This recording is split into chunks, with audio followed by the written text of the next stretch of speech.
बात नहीं थे सोनिया लगावल बहुत बात नहीं थे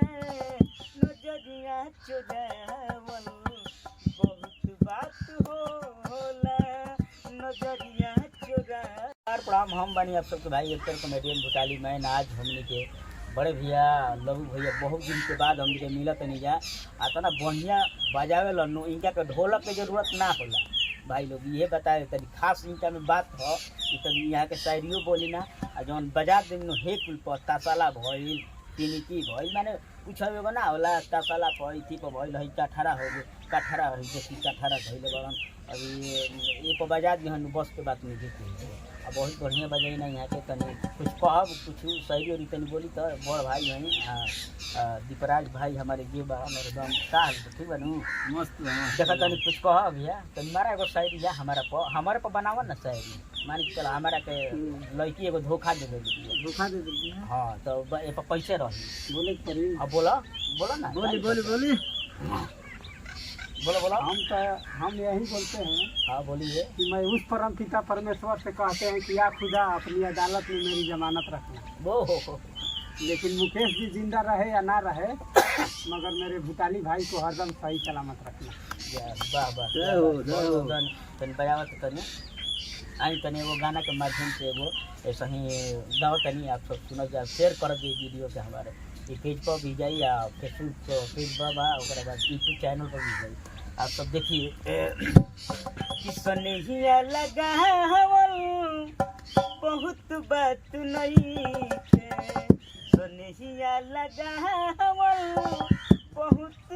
बात नहीं थे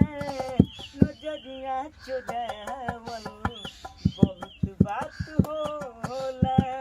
नजरिया चुरावल बहुत बात होला सोनिया लगावल बहुत बात नहीं थे सोनिया लगावल बहुत बात नहीं थे नजरिया चुरावल बहुत बात होला नजरिया चुरावल बहुत बात होला। अंतरा भैया समझे न पौनी तोहर असली रहदा रूपवा के जाल में धरा गईनी दादा केहू के रोआवल बहुत बात नहीं थे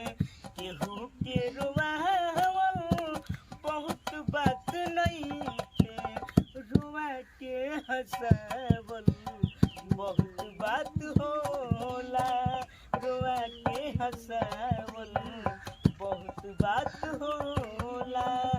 सोनिया लगावल बहुत बात नहीं के सोनिया लगावल बहुत बात नहीं थे नजरिया चुरावल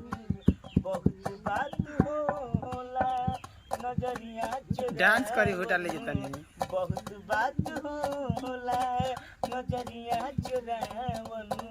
बहुत बात होला। आप सबके कैसन लागल यहाँ के एकदम अब यहाँ के जवाबे नहीं थे एगो औरी साइड समझा देते ना भैया ना तो हम अपने गाना बगा देते एगो गाना गैले रहनी भोजपुरी में घोड़ी ज्ञान भइल बा सब लोग गावल हमनी का सलीता से तनी बाहर रह जा हम सलीता के बहुत विरोध करी ना आप सबके एगो गाना हम सुनावत देखिए फास्ट रही हुए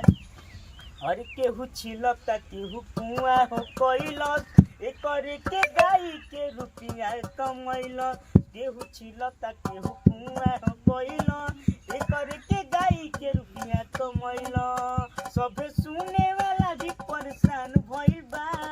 का हो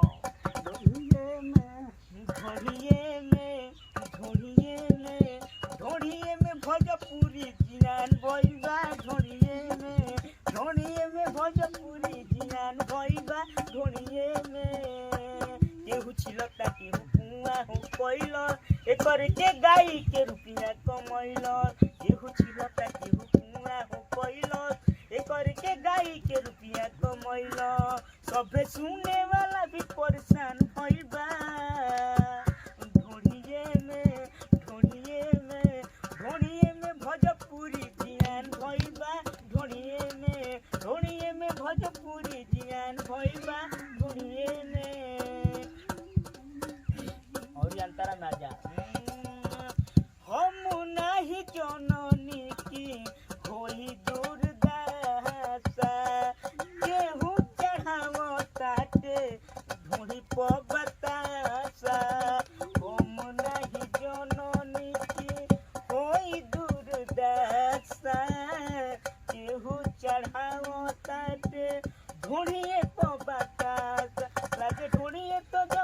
मैदान भइल बा